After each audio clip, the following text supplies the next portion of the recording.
Þetta er verkefni 7 í Excel. Ég sé að 2 snúðar. Nú ætla ég að setja inn formúlu hér sem að reiknar út hvað ég þarf mikið magn í 27 snúða. Ef ég þarf 5 til dæmis desilítra mjólk í 18 snúða.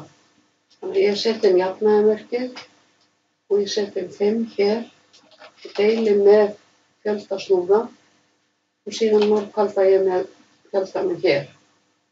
Hérna er ég semst að finna hvað ég þarf fyrir 1 snúð og margfalda með 27. Og ég ýti á Ctrl og Enter. Ég get afritað niður og til hægri eða til hægri og niður.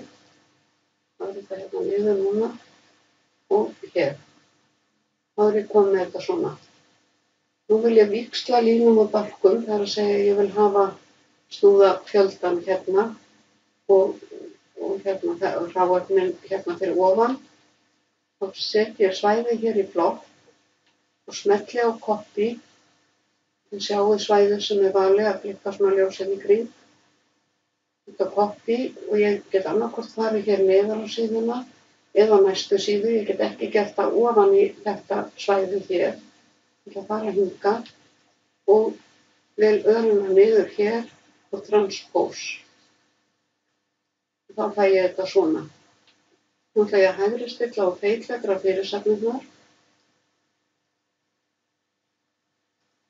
Svona.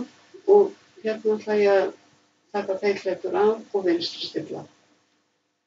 Og ég ætla að skoða þetta í prentskoðun. Þegar ég hérna í fæl, print. Og við vorum búin að velja lárétt snið á allar síður. Þannig að þær eiga allar að vera svona, með haus og fæti og verkefni miðjað á síðuna. Og eins og hér þá er ekki úr vegi að hækka aðeins línuna, svona. Þá kemur þetta betur út. Þannig að ég ætla að rista.